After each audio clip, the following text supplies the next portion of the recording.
السلام علیکم ورحمۃ اللہ وبرکاتہ نحمدہ ونصلی علی رسولہ الکریم اما بعد فاعوذ باللہ من الشیطان الرجیم بسم اللہ الرحمن الرحیم رب اشرح لی صدری ویسر لی امری واحلل عقدۃ من لسانی یفقہوا قولی۔ ناظرین، پروگرام اللہ کے خوبصورت نام کے ساتھ آپ کی خدمت میں حاضر ہیں۔ آج ہم انشاءاللہ اللہ سبحانہ تعالیٰ کے نام الرب کے بارے میں بات کریں گے۔ قرآن مجید کے آغاز میں اللہ تعالیٰ فرماتے ہیں الحمدللہ رب العالمین، تمام تعریف اللہ کے لیے ہے۔ کون؟ اللہ، رب العالمین، جو رب ہے تمام جہانوں کا۔ رب، ہاں رب کون ہوتا ہے؟ رب وہ جو ہمارا خالق ہے، صرف ہمارا نہیں بلکہ تمام کائنات کا، وہ جو سب کا مالک ہے، جس نے صرف پیدا نہیں کیا بلکہ وہ ان سب کا مالک بھی ہے، اور پھر صرف مالک ہی نہیں بلکہ ان کا مدبر بھی ہے، ہر چیز کو رزق دے رہا ہے، ہر چیز کی رہنمائی کرنے والا ہے۔ سب تعریف اسی کے لیے ہے۔ تو رب وہ ہوتا ہے جو تربیت کرتا ہے، جو پرورش کرتا ہے، جو نقص سے کمال کی طرف لے جاتا ہے، جو چھوٹے سے بڑا کرتا ہے، نشو نما دیتا ہے، بڑھاتا ہے اور مسلسل خیال رکھتا ہے۔ جہاں کہیں کوئی خرابی واقع ہو جائے وہاں وہ اصلاح بھی کرتا ہے۔ وہ رب صرف انسانوں کا نہیں، حیوانوں کا نہیں بلکہ تمام مخلوقات کا پیدا کرنے والا ہے، اور ان تمام کی ہدایت اور اصلاح کا کام بھی کرتا ہے۔ قرآن مجید میں اللہ تعالیٰ فرماتے ہیں ان ربکم اللہ الذی خلق السماوات والارض فی ستۃ ایام ثم استوى علی العرش یغشی اللیل النہار یطلبہ حثیثا والشمس والقمر والنجوم مسخرات بامرہ الا لہ الخلق والامر تبارک اللہ رب العالمین۔ بے شک تمہارا رب اللہ ہے جس نے آسمانوں اور زمین کو 6 دن میں پیدا کیا، پھر وہ عرش پر بلند ہوا، رات کو دن پر اڑا دیتا ہے، یعنی رات دن پر چھا جاتی ہے تو ہر طرف اندھیرا ہو جاتا ہے، جو تیز چلتا ہوا اس کے پیچھے چلا آتا ہے، اور سورج اور چاند اور ستارے اسی نے پیدا کیے، اس حال میں کہ سب اسی کے حکم کے تابع ہیں، وہی ان سب کو کنٹرول کر رہا ہے۔ سن لو، پیدا کرنا اور حکم دینا اسی کا کام ہے۔ بہت برکت والا ہے اللہ جو سارے جہانوں کا رب ہے، جو ہر آن اپنی تخلیق کے اندر، اپنی مخلوقات کے اندر وسعت پیدا کر رہا ہے، وہی جو زندگی دیتا ہے، وہی جو موت دیتا ہے، وہی جو ان سب کو انسانوں کے فائدے کا بناتا ہے۔ تو ہمارا ایمان ہے اس ذات پر، ہم اس کو اپنا رب مانتے ہیں۔ صرف ہم ہی نہیں، پوری کائنات اس کو اپنا رب مانتی ہے۔ تو اللہ جو رب العالمین ہے، ہمیں اس کا حق ادا کرنا ہے، اس کو اپنا آقا سمجھنا ہے، اس کی اطاعت کرنا ہے، اس کی عبادت کرنا ہے، کیونکہ یہ اس کا حق ہے۔ عام روزمرہ زندگی میں ہم دیکھتے ہیں کہ اگر ہم پر کوئی تھوڑا سا بھی احسان کرتا ہے، مثلاً آپ کسی راستے پر بیٹھے ہوئے ہیں اور آپ کو پیاس لگی ہے، کوئی راہ گزرتا شخص آپ کے چہرے سے پہچان لیتا ہے کہ آپ پیاسے ہیں، اگر وہ چلتے ہوئے پانی کی ایک بوتل آپ کو تھما کر چلا جاتا ہے تو آپ کے دل کا اس وقت کیا حال ہوگا؟ آپ اس کی طرف کس نگاہ سے دیکھیں گے؟ آپ کے دل میں کیسے جذبات پیدا ہوں گے؟ خود بخود آپ کا دل چاہے گا کہ آپ اس کا شکریہ ادا کریں، آپ اس کے لیے دعا کریں، حالانکہ آپ اس کو جانتے نہیں، آپ اس کو پہچانتے نہیں۔ اس کی پہچان صرف یہ ہے کہ اس نے پیاس کے وقت آپ کو پانی پلایا۔ تو اگر ایک انسان کا جو اجنبی ہے، جس نے صرف ایک احسان کیا ہم پر، اس کا ہم اتنا حق مانتے ہیں، تو پھر وہ جو دن رات ہمیں کھلاتا ہے، پلاتا ہے اور ہماری تمام ضروریات پوری کرتا ہے، اس کا ہم پر کیا حق ہوگا؟ اس کا حق یہ ہے کہ ہم اس کو پہچانیں، اس کی صفات کو جانیں، ان کو مانیں، ان کو اکنالج کریں، اور جو کچھ وہ کرتا ہے اس کو اپریشیٹ کریں، اس کا شکر ادا کریں، اس کے آگے جھک جائیں، ہر آن ہر لمحہ اپنے دل میں اس کو یاد کریں، اور صرف دل ہی میں نہیں، زبان پر بھی اس کے شکر کے الفاظ اور اس کی عبادت کے اظہار کے طور پر جو وہ ہم سے چاہتا ہے وہ کہنے والے بنیں، اور پھر اپنی ساری زندگی کو اس کے حکم کے تابع کر لیں، جیسے زمین و آسمان کی تمام چیزیں اس کی اطاعت میں لگی ہوئی ہیں۔ آسمان اس کے حکم سے قائم ہے، سورج اس کے حکم سے نکلتا ہے اور اس کے حکم سے غروب ہوتا ہے، اور اسی کے حکم سے پھر دوبارہ طلوع ہوتا ہے۔ چاند اور ستارے اسی کے حکم سے مسلسل اپنی گردش میں رواں دواں ہیں۔ کھیتیاں وہ اگاتا ہے، بارش وہ برساتا ہے۔ یہ سب کچھ جو ہمیں نظر آتا ہے یہ خود سے خود نہیں بن گیا، یہ اسی نے پیدا کیا ہے، اور پھر پیدا کر کے وہ ان کو بھول نہیں گیا، بلکہ وہ ان کی مسلسل حفاظت کر رہا ہے، ان کی پرورش کر رہا ہے۔ تو اللہ سبحانہ وتعالیٰ نے قرآن مجید میں اپنا سب سے پہلا تعارف رب ہی کے حوالے سے کیا ہے کہ الحمدللہ رب العالمین۔ قرآن مجید میں یہ نام بہت کثرت کے ساتھ استعمال ہوا ہے، تقریباً 900 بار یہ لفظ آتا ہے، اور مختلف معنوں میں آتا ہے، مختلف مقامات پر آتا ہے، کیونکہ یہ صفت وہ صفت ہے، یہ نام وہ نام ہے کہ جس کے اندر بہت سی صفات اکٹھی ہو گئی ہیں بیک وقت۔ اس لیے جب بھی بندہ اللہ سے دعا مانگتا ہے تو سب سے زیادہ کثرت سے جس نام سے پکارتا ہے وہ رب ہے۔ قرآن مجید کی بہت سی دعائیں ربنا یا ربی سے شروع ہوتی ہیں، کیونکہ انسان جب اللہ سبحانہ وتعالیٰ کے انعامات کو اور احسانات کو یاد کرتا ہے تو خود بخود اس کے منہ سے یا رب نکلتا ہے، یا ربی نکلتا ہے، اور ایسا ہونا بھی چاہیے، اس لیے کہ جس نے ہمیں پیدا کیا، جو ہمارا اصل مالک ہے، اس سے زیادہ ہمارا خیال رکھنے والا اور کون ہو سکتا ہے، جو صرف ہمارے ظاہر کو نہیں ہمارے باطن کو بھی جانتا ہے، جو ہمارے کہے بغیر ہماری ضروریات کو پہچانتا ہے، وہی ہے ہمارا رب۔ رسول اللہ صلی اللہ علیہ وسلم بھی اپنے رب کو ربی یا ربنا کہہ کر پکارتے تھے، اور بہت سی دعاؤں میں اس کا ذکر ملتا ہے۔ پھر اسی طرح مختلف احادیث میں آپ صلی اللہ علیہ وسلم نے اللہ سبحانہ تعالیٰ کو رب کہہ کر پکارا ہے۔ رب چونکہ پرورش کرتا ہے، مختلف چیزوں کی اصلاح کرتا ہے، تمام معاملات کو سنبھالتا ہے، تو وہ اپنے بندوں پر بھی بہت مہربان ہے۔ حدیث میں آتا ہے رسول اللہ صلی اللہ علیہ وسلم نے فرمایا، ہمارا رب تبارک و تعالی ہے، ہر رات کو آسمانی دنیا پر آتا ہے، جب رات کا آخری تہائی حصہ باقی رہ جاتا ہے، وہ کہتا ہے کوئی جو مجھ سے دعا کرے تو میں اس کی دعا قبول کروں،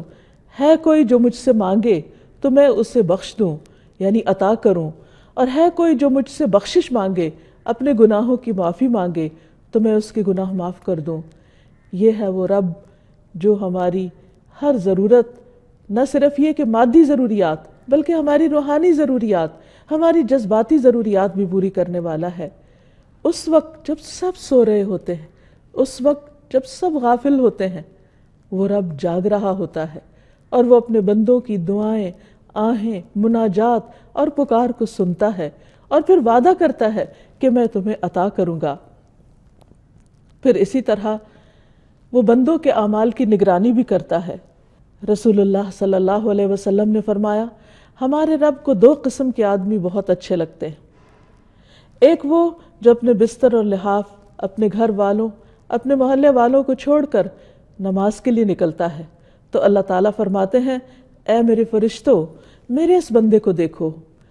جو اپنے بستر، لحاف، اپنے گھر والوں اور محلے والوں کو چھوڑ کر نماز کے لیے آیا ہے، میرے پاس موجود نعمتوں کی رغبت میں اور میرے ہاں موجود سزا کے خوف میں، یعنی یہ بندہ مجھ سے امید بھی رکھتا ہے اور مجھ سے ڈرتا بھی ہے۔ دوسرا وہ آدمی جو جہاد کے لیے نکلا، جب لوگ شکست کھا کر سب بھاگ نکلے تو اسے معلوم تھا کہ میدان جنگ سے فرار کا کتنا بڑا نقصان ہے، اس کی سزا کیا ہے اور واپس لوٹ جانے میں کیا ثواب ہے، چنانچہ وہ واپس آ کر لڑتا رہتا ہے یہاں تک کہ اس کا خون بہا دیا جاتا ہے، اور یہ عمل بھی وہ صرف میری نعمتوں کے شوق میں کرتا ہے، میری سزا کے خوف سے کرتا ہے۔ تو اللہ تعالیٰ اپنے فرشتوں سے فرماتے ہیں، میرے اس بندے کو دیکھو جو میری نعمتوں کے شوق اور سزا کے خوف سے واپس آیا ہے، اور اس کا خون بھی بہا دیا گیا ہے۔ ایسا شخص بھی اپنے رب کا بہت محبوب ہوتا ہے۔ اس حدیث سے پتہ چلتا ہے کہ اللہ سبحانہ وتعالی اپنے بندوں کے اعمال پر خوب نظر رکھتا ہے۔ یعنی جس وقت ایک بندہ اپنے گھر سے اٹھتا ہے، قدم باہر رکھتا ہے،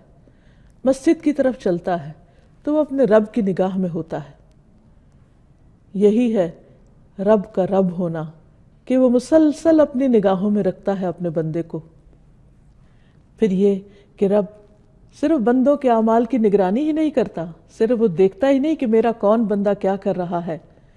بلکہ وہ ان کے اعمال کی بھی پرورش کرتا ہے۔ بندوں کی پرورش تو کرتا ہی ہے، بندوں کو تو بڑھاتا ہے، بندوں کے رزق کا انتظام تو کرتا ہے، لیکن وہ ان کے اعمال کو بھی بڑھاتا ہے۔ ایک حدیث میں آتا ہے کہ جو مسلمان بھی اپنی پاک کمائی سے کوئی چیز صدقہ کرتا ہے اور آسمان کی طرف صرف پاک ہی چڑھتا ہے، وہ صدقہ گویا رحمان عز و جل کی ہتھیلی پر رکھا جاتا ہے۔ سوچئے جب ہم کسی کو کچھ دیتے ہیں تو یہ سمجھتے ہم شاید کسی انسان کے ہاتھ پر رکھ رہے ہیں، لیکن اگر وہ پاک کمائی میں سے ہوتا ہے تو وہ آسمان کی طرف چڑھ جاتا ہے اور اللہ سبحانہ وتعالی اسے اپنے ہاتھ میں لے لیتا ہے، پھر اس کو بڑھاتا ہے، پھیلاتا ہے۔ جس طرح تم میں سے کوئی اپنے گھوڑے کے بچے یا پچھیرے کو پالتا ہے، اس کی نشو نما کرتا ہے، اس کی تربیت کرتا ہے، اس کو بڑا کرتا ہے، یہاں تک کہ وہ ایک کھجور ایک پہاڑ کے برابر ہو جاتی ہے۔ یعنی اللہ سبحانہ وتعالی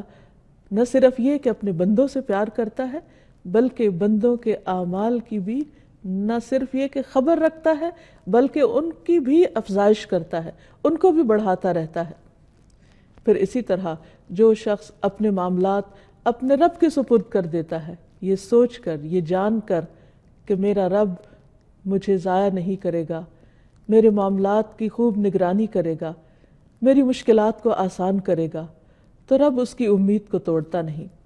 ہم دیکھتے ہیں کہ کس طرح حضرت مریم کی والدہ نے اپنی بچی کو اپنے رب کے سپرد کیا۔ جب وہ پیدا ہوئی تو اس کا پورا واقعہ قرآن مجید میں آتا ہے، سورۃ آل عمران میں۔ فَلَمَّا وَضَعَتْهَا قَالَتْ رَبِّ إِنِّي وَضَعْتُهَا أُنثَىٰ وَاللَّهُ أَعْلَمُ بِمَا وَضَعَتْ وَلَيْسَ الذَّكَرُ كَالْأُنثَىٰ وَإِنِّي سَمَّيْتُهَا مَرْيَمَ وَإِنِّي أُعِيذُهَا بِكَ وَذُرِّيَّتَهَا مِنَ الشَّيْطَانِ الرَّجِيمِ فَتَقَبَّلَهَا رَبُّهَا بِقَبُولٍ حَسَنٍ وَأَنبَتَهَا نَبَاتًا حَسَنًا وَكَفَّلَهَا زَكَرِيَّا كُلَّمَا دَخَلَ عَلَيْهَا زَكَرِيَّا الْمِحْرَابَ وَجَدَ عِندَهَا رِزْقًا قَالَ يَا مَرْيَمُ أَنَّىٰ لَكِ هَٰذَا قالت هو من عند اللہ ان اللہ یرزق من یشاء بغیر حساب۔ پھر جب بچی پیدا ہوئی تو کہنے لگی، اے میرے رب، اپنے رب کو پکارا، میرے ہاں تو لڑکی پیدا ہوئی ہے، حالانکہ جو کچھ اس نے جنا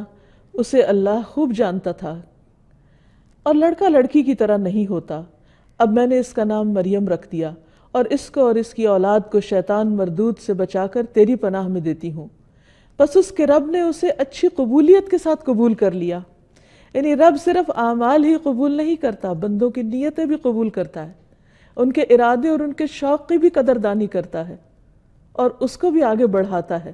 اور اس میں بھی برکت پیدا کرتا ہے۔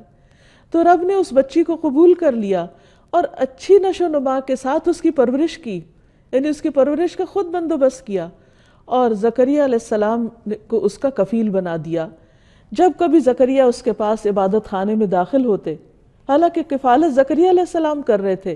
لیکن ان کے پاس یعنی مریم علیہ السلام کے پاس کوئی نہ کوئی کھانے کی چیز پاتے تو پوچھتے، اے مریم یہ کہاں سے آیا؟ بظاہر بیرونی اسباب تو کچھ بھی نہیں تھے۔ وہ کہتی یہ اللہ کے پاس سے، اللہ اس رزق کا بندوبست کرتا ہے، بے شک اللہ جسے چاہتا ہے بغیر حساب کے رزق دیتا ہے۔ آپ سوچئے کہ یہ حضرت مریم کی والدہ کا اخلاص تھا، ان کی نیت تھی، ان کی اللہ رب العالمین کے لیے محبت تھی، قربانی تھی، ان کا ایک عمل صالح تھا، ایک شوق اور جذبہ تھا اپنی اولاد کو اللہ کی خدمت میں وقف کرنے کا، تو اللہ سبحانہ وتعالیٰ نے کس طرح اس کو قبول کیا اور خود اس کی پرورش کا ذمہ لے لیا۔ یہ ہے اللہ ہمارا رب۔ جب انسان اس پر مکمل بھروسہ کرتا ہے، اس پر توکل کرتا ہے، تو وہ اس کو کافی ہو جاتا ہے۔ پھر یہاں یہ بھی یاد رہے کہ اللہ سبحانہ وتعالی جو ہمارا رب ہے، وہ اکیلا ہی اس پوری کائنات کو وجود میں لایا ہے، کوئی اس کا شریک نہیں ہے، اور وہ اکیلا ہی سارا نظام چلا رہا ہے۔ اس کو اس کائنات کا نظام چلانے میں کسی انسان اور کسی فرشتے اور کسی نیک بزرگ کی ضرورت نہیں۔ اس پوری کائنات کا خالق وہی، الا لہ الخلق والامر، اور حکم بھی اسی کا چلتا ہے، وہی مدبر ہے۔ تو اسی لیے رب کے 3 معروف معنی کیے جاتے ہیں کہ وہ جو خالق ہے، وہ جو مالک ہے، اور وہ جو مدبر ہے۔ یعنی نہ صرف یہ کہ اس نے پیدا کیا اور مالک ہے، بلکہ وہ ان کی تدبیر بھی کر رہا ہے، ان سب کا نظام بھی چلا رہا ہے۔ ہوائیں اس کے حکم سے چلتی ہیں، بادل اس کے حکم سے اٹھتے ہیں، بارش اس کے حکم سے برستی ہے، زمین اس کے حکم سے پیداوار اگاتی ہے، اور جب اس کا اذن نہیں ہوتا، پھل نہیں آتا، یا اس طرح نہیں آتا جس طرح انسان چاہتا ہے، تو سب کچھ اسی کے اذن سے ہو رہا ہے۔ ایک ایک چیز، ایک ایک پھول، ایک ایک پتی، اور ایک ایک ٹہنی، اور ایک ایک شاخ، اور اس کے اندر جو رنگ اور شیڈز اور جو کچھ بھی ہے، ان سب کی تدبیر، پلاننگ خود اس نے فرمائی۔ اور پھر کس طرح ہر سال خزاں کے موسم میں پتے جھڑ جاتے ہیں، ان پر موت آ جاتی ہے، اور پھر کس طرح دوبارہ ان مردہ پودوں کو دوبارہ زندہ کر دیتا ہے، اور پھر ہر چیز کا انتظام اس احسن طریقے سے کیا کہ مثلا صحرا کے اندر جو پودے اگتے ہیں ان کا انداز کچھ اور ہے، ان کی گہری زمین میں اتری ہوئی جڑیں ہوتی ہیں۔ یہ ساری پلاننگ کس نے کی کہ کس جگہ کیسے پودے اگیں گے؟ وہ جڑیں زمین کے اندر دور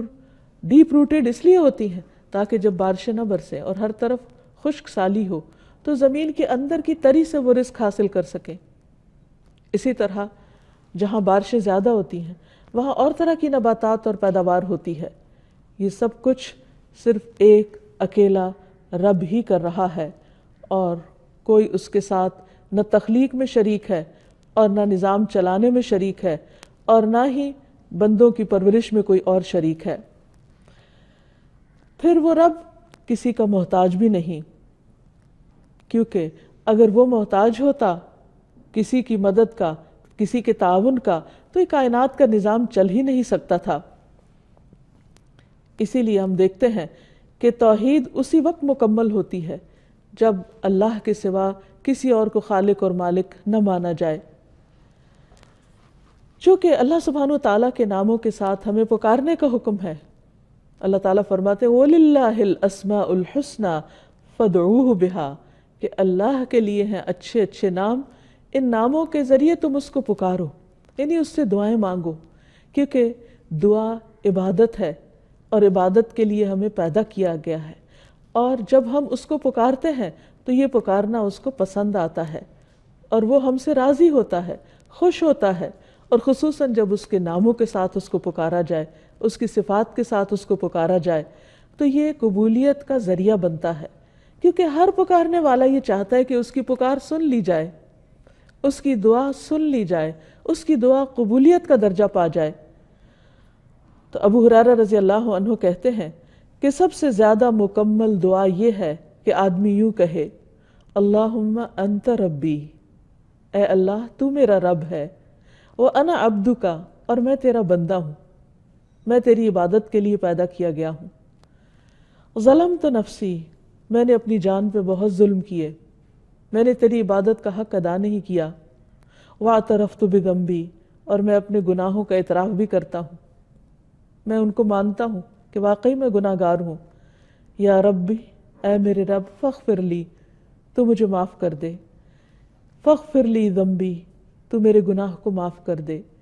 انک انت ربی، کیونکہ تو میرا رب ہے، تو معاف نہیں کرے گا تو کون کرے گا، تیرا در چھوڑ کر کس کے پاس جاؤں، انہ لا یغفر الذنوب الا انت، کیونکہ تیرے سوا کوئی گناہوں کو معاف نہیں کر سکتا۔ تو یہ نہایت خوبصورت دعا رسول اللہ صلی اللہ علیہ وسلم نے ہمیں سکھائی ہے، جو ہمارا اور رب کا رشتہ مضبوط کرتی ہے، رب کے ساتھ تعلق کو گہرا کرتی ہے، اور یوں محسوس ہوتا ہے جیسے ایک بندہ ہر طرف کی پریشانیوں اور دکھوں سے نکل کر اپنے رب کی بارگاہ میں اس کی جناب میں سرگوشیاں کر رہا ہے کہ یا رب بس تو ہی میرا ہے، اس لیے کہ تیرے سوا اور کوئی نہیں جو میری اس حالت کو سمجھ بھی سکے۔ کیونکہ بعض اوقات انسان کے اوپر ایسا دکھ اور ایسی تکلیف ہوتی ہے کہ دوسرے لوگ اظہار ہمدردی کرتے بھی رہے تو وہ اس کے لیے کچھ کر نہیں سکتے، خاص طور پر جب بندے کو یہ احساس ہوتا ہے کہ اس نے اپنے منعم، اپنے محسن، اپنے رازق، اپنے خالق، اپنے مالک اور سب کچھ دینے والے کا حق ادا نہیں کیا۔ جب اس کا احساس شرمندگی بڑھ جاتا ہے تو پھر وہ صرف اسی کے پاس جا کر سرگوشیاں کرتا ہے اور اس کے سامنے اپنے گناہوں کا اعتراف کر کے معافی چاہتا ہے تو رب اس کو معاف کر دیتا ہے اور اس کے درجات بڑھا دیتا ہے۔ ہم دیکھتے ہیں کہ اللہ کے جلیل القدر پیغمبروں نے بھی اس نام کے ساتھ اپنے رب کو پکارا۔ ابراہیم علیہ السلام جن کو اللہ نے اپنا دوست کہا، ان کے بارے میں آتا ہے سورۃ البقرہ میں وَإِذْ يَرْفَعُ إِبْرَاهِيمُ الْقَوَاعِدَ مِنَ الْبَيْتِ وَإِسْمَاعِيلُ رَبَّنَا تَقَبَّلْ مِنَّا إِنَّكَ أَنْتَ السَّمِيعُ الْعَلِيمُ۔ اور جب ابراہیم اس گھر کی بنیادیں اٹھا رہے تھے، یعنی خانہ کعبہ تعمیر کر رہے تھے، اور ان کے بیٹے اسماعیل بھی ان کے ساتھ تھے، تو دونوں اللہ کا گھر تعمیر کرتے ہوئے، اتنی بڑی سعادت حاصل کرتے ہوئے یوں اپنی بندگی کا اعتراف کرتے ہیں کہ ربنا تقبل منا، اللہ تو ہم سے قبول کر لے۔ کس قدر عاجزی اور انکساری کا اظہار ہے، اور اپنے رب کو راضی کرنے کا طریقہ کہ ربنا تقبل منا انک انت السمیع العلیم، کیونکہ تو سننے والا ہے، تو جاننے والا ہے، تو ہمارے دلوں کی آہیں، دلوں کی پکار اور ہماری سسکیوں تک سے واقف ہے، ان خیالات تک سے واقف ہے جو ہم تیرے بارے میں رکھتے ہیں۔ یا رب تو اس چھوٹی سی کوشش کو قبول فرما۔ اور یہی حال اللہ کے باقی نیک بندوں کا ہوتا ہے، وہ رب کی جتنی بھی عبادت کر لیں ان کی زبان پر یہی ہوتا ہے کہ اے رب تیری عبادت کا حق ہم ادا نہ کر سکے، جو بھی ٹوٹی پھوٹی کوشش ہم نے کی تو اسے قبول فرما لے۔ بلکہ سب کچھ کرنے کے بعد بھی ان کی نظر اپنے کیے پر نہیں ہوتی، اپنی غلطیوں اور خطاؤں پر ہوتی ہے، اور وہ رب کو پکارتے رہتے ہیں ربنا لا تؤاخذنا ان نسینا او اخطأنا، اے ہمارے رب تو ہمارا مواخذہ نہ کرنا، تو ہمیں نہ پکڑنا اگر ہم بھول جائیں یا ہم خطا کر لیں۔ ربنا ولا تحمل علینا اصرا کما حملته علی الذین من قبلنا، اے ہمارے رب ہم پر کوئی بھاری بوجھ نہ ڈال جیسے تو نے ہم سے پہلے لوگوں پر ڈالا۔ ربنا ولا تحملنا ما لا طاقت لنا بہ، اے ہمارے رب ہم سے وہ چیز نہ اٹھوا جس کے اٹھانے کی ہم میں طاقت نہیں۔ واعف عنا، تو ہم کو معاف کر دے، ہمیں بخش دے۔ واغفر لنا، ہماری بخشش فرما دے۔ وارحمنا، ہم پہ رحم فرما۔ انت مولانا، تو ہی ہمارا مولا ہے۔ فانصرنا علی القوم الکافرین، سو کافر لوگوں کے مقابلے میں ہماری مدد فرما۔ پھر اسی طرح ہم دیکھتے ہیں کہ باقی پیغمبروں نے بھی مشکل حالات اور اوقات میں اپنے رب کو اسی طرح پکارا۔ مثلا نوح علیہ السلام نے جب کشتی پر سوار ہو گئے تو پکارا رب انزلنی منزلا مبارکا،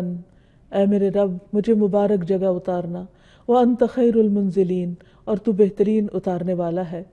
موسیٰ علیہ السلام جب فرعون سے بھاگ کر مدین کی طرف گئے تو وہاں پہنچ کر اپنے رب کو پکارتے ہیں رب انی لما انزلت الی من خیر فقیر، اے میرے رب جو بھی خیر تو نازل کر دے میں اس کا محتاج ہوں۔ تو اتنے جلیل القدر پیغمبر اپنے دکھ اور تکلیف کے عالم میں جب اپنے خالق و مالک کو پکارتے ہیں تو انہی الفاظ میں اے میرے رب،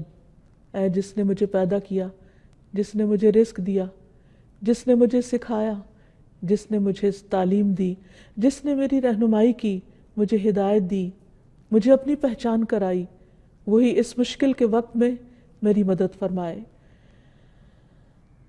نبی صلی اللہ علیہ وسلم نے جس استغفار کو سید الاستغفار کہا ہے اس میں بھی اللہ کے رب ہونے کا اقرار ہے اللہم انت ربی، اے اللہ تو میرا رب ہے، لا الہ الا انت، تیرے سوا کوئی معبود نہیں، خلقتنی، تو نے ہی مجھے پیدا کیا ہے، یعنی تو میرا رب ہے، تو نے ہی مجھے پیدا کیا، وانا عبدک، اور میں تیرا بندہ ہوں، یعنی تو رب ہے، تو آقا ہے، تو مالک ہے، تو حاکم ہے، تو الہ ہے، اور میں عاجز بندہ۔ سوچئے یہ کون کہہ رہا ہے؟ اللہ کے رسول صلی اللہ علیہ وسلم تمام انسانیت کے سردار ہیں، جو تمام پیغمبروں کے سردار ہیں، جو انسانیت میں سب سے اعلیٰ و عرفہ مقام رکھتے ہیں، ان کی بندگی کے اظہار کو دیکھیے کہ کس طرح اپنے رب کو پکارتے ہیں، وَأَنَا عَبْدُكَ، میں تیرا بندہ ہوں، وَأَنَا عَلَىٰ عَهْدِكَ وَوَعْدِكَ مَا اسْتَطَعْتُ، اور میں تیرے عہد اور وعدے پر جتنی مجھ میں استطاعت ہے قائم ہوں، اعوذ بک من شر ما صنعت، میں تیری پناہ چاہتا ہوں اس شر سے جو میں نے کیا، ابوء لک بنعمتک علیہ، تیری جو بھی نعمتیں مجھ پر ہیں میں ان کا اعتراف کرتا ہوں۔ یہ ہے ایک بندے اور رب کا تعلق۔ وابوء لک بذنبی، اور میں تیرے سامنے اپنے گناہوں کا اعتراف کرتا ہوں، فاغفر لی، تو مجھے معاف کر دے، تو مجھے بخش دے، فإنہ لا یغفر الذنوب الا انت، کیونکہ تیرے سوا گناہوں کو کوئی نہیں بخش سکتا۔ اسی طرح ایک بندہ مومن جب اپنے رب کو پہچان لیتا ہے تو اپنے سارے امور اسی کے حوالے کر دیتا ہے، سارے دن کے کام کاج میں تو اپنے رب کو یاد کرتا ہی ہے، جب سونے کے لیے جاتا ہے تو اپنے آپ کو اپنے رب کے حوالے کر دیتا ہے، کیونکہ اسے نہیں معلوم کہ سونے کے بعد دوبارہ اس کو جی اٹھنا نصیب ہو یا نہ ہو، کیونکہ دوبارہ اٹھنا بھی رب کے اذن ہی سے ہے۔ نبی صلی اللہ علیہ وسلم نے فرمایا، جب تم میں سے کوئی شخص اپنے بستر پر جائے تو اپنا بستر جھاڑے، اس لیے کہ وہ نہیں جانتا کہ اس کے پیچھے کیا چیز اس میں داخل ہو گئی، پھر کہے بسمک ربی وضعت جنبی وبک ارفعہ ان امسکت نفسی فارحمها وان ارسلتها فاحفظها بما تحفظ به عبادك الصالحین۔ اے میرے رب، اے میرے رب، تیرے ہی نام سے میں نے اپنا پہلو رکھا، تیری ہی مدد سے میں خود کو اٹھاؤں گا، اگر تو میری روح کو قبض کر لے تو اس پر رحم کر دینا، اور اگر اس کو چھوڑ دے تو اس کی حفاظت کرنا جیسے تو اپنے نیک بندوں کی حفاظت کرتا ہے۔ یہ ہے بندے اور رب کا حقیقی تعلق، کہ بندہ اپنا سب کچھ اپنے رب کے حوالے کرتا ہے، اور یہ اس وقت ہوتا ہے جب بندہ اپنے رب کو پہچان لیتا ہے کہ حقیقت میں ہر چیز کی کیئر وہی کرتا ہے، وہی ہر چیز کو سنبھالنے والا ہے۔ نہ صرف یہ کہ انسان، بلکہ ہم دیکھتے ہیں کہ کائنات کی ہر چیز اپنے رب کو پکارتی ہے اور اپنے رب کو پہچانتی ہے۔ مثلاً وہ مشہور واقعہ جو قرآن مجید میں آتا ہے ہدہد کا، کہ کس طرح اس نے سلیمان علیہ السلام کو ایک قوم کی حالت آ کر بتائی کہ وہ اللہ کے سوا دوسروں کو پوجتی ہے۔ اس نے کہا وہ اللہ کو چھوڑ کر سورج کو سجدہ کرتے ہیں، اور شیطان نے ان کے لیے ان کے اعمال خوبصورت بنا دیے ہیں اور انہیں اصل راستے سے روک دیا ہے، اس لیے وہ ہدایت نہیں پاتے، تاکہ وہ اللہ کو سجدہ نہ کریں جو آسمانوں اور زمین میں چھپی چیزوں کو نکالتا ہے اور جانتا ہے جو تم چھپاتے اور ظاہر کرتے ہو۔ اللہ وہ ہے جس کے سوا کوئی معبود نہیں، اور جو رب ہے عرش عظیم کا۔ یہ ہدہد کہہ رہا ہے کہ اللہ کون ہے؟ جو عرش عظیم کا رب ہے۔ تو سوچئے اگر ایک چھوٹا سا پرندہ اپنے رب کو پہچانتا ہے تو انسان کا کیا فرض بنتا ہے کہ وہ اپنے رب کو کس طرح پہچانے اور کتنی معرفت اس کی حاصل کرے۔ اسی طرح جنت اور جہنم بھی اپنے رب کو پکارتے ہیں۔ رسول اللہ صلی اللہ علیہ وسلم نے فرمایا، جہنم نے اپنے رب کی حضور شکایت کی اور کہا، اے میرے رب، میرے بعض حصے بعض کو کھا رہے ہیں، یعنی آگ اتنی شدید ہے کہ ایک حصہ دوسرے کو کھا رہا ہے۔ تو اللہ تعالیٰ نے اسے 2 سانسوں کی اجازت دی، ایک سانس سردی میں اور ایک گرمی میں۔ تم انتہائی گرمی اور انتہائی سردی جو موسموں میں دیکھتے ہو تو اس کا یہی سبب ہے۔ اسی طرح رحم بھی رب کو پکارتا ہے۔ نبی صلی اللہ علیہ وسلم نے فرمایا، رحم رحمان سے نکلا ہے، جو قیامت کے دن آئے گا اور عرض کرے گا، اے میرے رب، یعنی رحم بھی رب کہہ کے پکارے گا، مجھے توڑا گیا، مجھے کاٹا گیا، مجھ پہ ظلم کیا گیا، اے میرے رب، میرے ساتھ برا سلوک کیا گیا۔ اللہ تعالیٰ اسے جواب دے گا، کیا تو اس بات پر راضی ہے کہ میں اسے جوڑوں جو تجھے جوڑے اور اسے کاٹوں جو تجھے کاٹے۔ شیطان جو اللہ کا نافرمان ہے، لیکن جب اللہ سبحانہ وتعالیٰ سے ہم کلام ہوتا ہے تو رب کہہ کے پکارتا ہے۔ ابو سعید خدری سے مروی ہے کہ میں نے نبی صلی اللہ علیہ وسلم کو یہ فرماتے ہوئے سنا کہ شیطان نے کہا تھا کہ اے میرے رب، مجھے تیری عزت کی قسم، میں تیرے بندوں کو اس وقت تک گمراہ کرتا رہوں گا جب تک ان کے جسم میں روح رہے گی، یعنی مرتے دم تک۔ اور رب نے فرمایا، مجھے اپنی عزت اور جلال کی قسم، جب تک وہ مجھ سے معافی مانگتے رہیں گے میں انہیں معاف کرتا رہوں گا۔ اسی طرح ہم دیکھتے ہیں کہ زمین بھی اپنے رب کو پہچانتی ہے اور وہ بھی اپنے رب ہی کو پکارے گی قیامت کے دن۔ نبی صلی اللہ علیہ وسلم نے فرمایا، جب تم میں سے کسی کی موت کسی زمین میں ہوتی ہے تو اسے وہاں جانے کی ضرورت پیش آ جاتی، اور جب وہ اپنے اس انتہائی مقام تک پہنچ جاتا ہے تو اللہ تعالیٰ اس بندے کی روح قبض کر لیتا ہے، اور قیامت کے دن وہاں کی زمین کہے گی، اے میرے رب، تیری یہ امانت حاضر ہے۔ اسی طرح سورج بھی اپنے رب کو پکارتا ہے۔ ہر روز جب سورج اپنے آخری مقام پر غروب ہوتا ہے تو دوبارہ نکلنے کے لیے رب سے اجازت چاہتا ہے، کہتا ہے، یا رب ان مسیری بعید، اے میرے رب، میرا سفر بہت لمبا ہے۔ لیکن انسان کے بارے میں اللہ سبحانہ وتعالیٰ شکوہ کرتے ہیں کہ ان الانسان لربہ لکنود، کہ بے شک انسان اپنے رب کا بڑا ہی ناشکرا ہے۔ وَإِنَّهُ عَلَى ذَلِكَ لَشَهِيدٌ، اور انسان اس بات پر خود گواہ بھی ہے کہ وہ رب کا حق ادا نہیں کرتا، اس کی ساری نعمتیں استعمال کرتا ہے،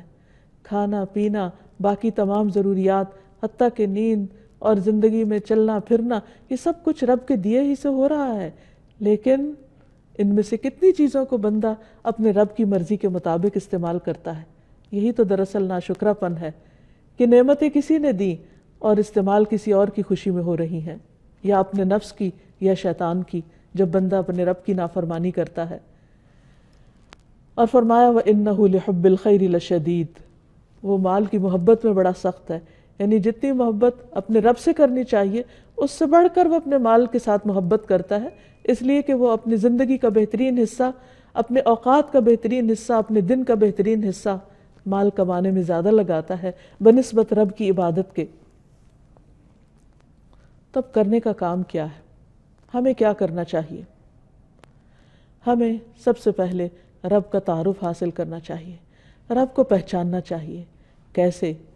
ایک تو کائنات کی نشانیوں سے، کہ کوئی بھی چیز جو دیکھیں اس کی ساخت پر غور کریں، اس کے فنکشنز پر غور کریں، اس کے فائدوں پر غور کریں، اور پھر سوچیں کہ یہ کس نے بنائے اور اس نے یہ سب کچھ کیوں بنایا، کس کے لیے بنایا؟ یقیناً ہم سب کے لیے، اور پھر اس کا شکر ادا کریں۔ دوسرا طریقہ یہ ہے کہ اس کی کتاب کو پڑھیں، قرآن مجید کا مطالعہ کریں، اور اس میں رب کے جو جو کام بتائے گئے ہیں کہ رب کیا کچھ کرتا ہے اس کی معلومات حاصل کریں۔ پھر نبی صلی اللہ علیہ وسلم نے اپنے رب کے ساتھ کیسا تعلق قائم کیا اس کو جانیں، اور پھر اپنی زندگی میں اٹھتے بیٹھتے اپنے رب کو یاد کریں۔ جیسے ابراہیم علیہ السلام نے کہا تھا کہ رب العالمین کون ہے، میرا رب کون ہے، الذی خلقنی فہو یہدینی، کہ جس نے مجھے پیدا کیا پھر اسی نے مجھے ہدایت دی، والذی هو یطعمنی ویسقینی، وہ جو مجھے کھلاتا ہے اور پلاتا ہے، واذا مرضت فہو یشفینی، اور جب میں بیمار ہوتا ہوں تو وہی مجھے شفا دیتا ہے، والذی یمیتنی ثم یحیینی، وہ جس نے مجھے زندگی دی جو مجھے موت دے گا، والذی یمیتنی ثم یحیینی، وہی جو مجھے موت دے گا پھر دوبارہ زندہ کرے گا، والذی اطمع ان یغفر لی خطیئتی یوم الدین، اور وہ جس سے مجھے امید ہے کہ وہ یوم الدین کو میری خطائیں معاف کر دے گا۔ رب ہب لی حکما والحقنی بالصالحین، اے میرے رب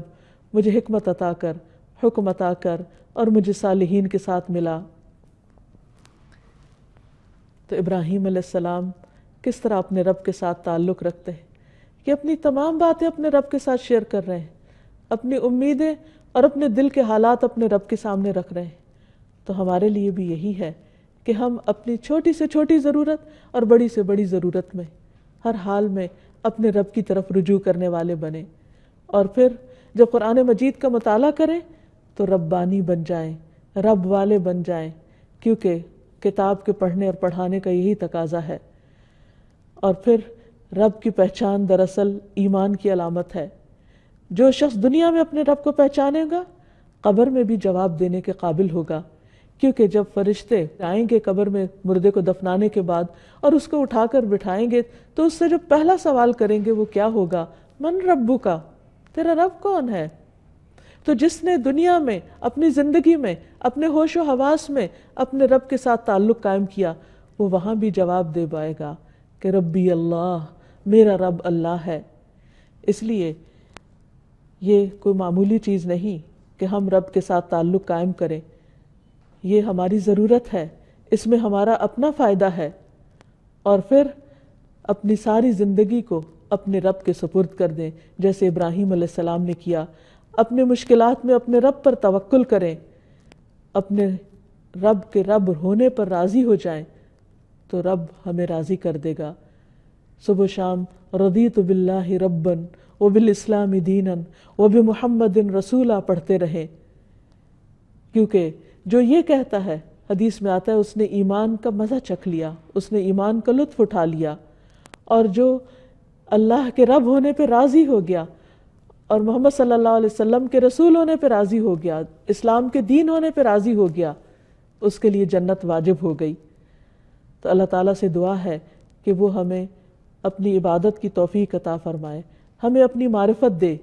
اور اپنا قرب نصیب کرے، صرف دنیا میں نہیں آخرت میں بھی ہمیں اپنے مقرب بندوں میں شامل کر لے۔ وآخر دعوانا ان الحمد للہ رب العالمین۔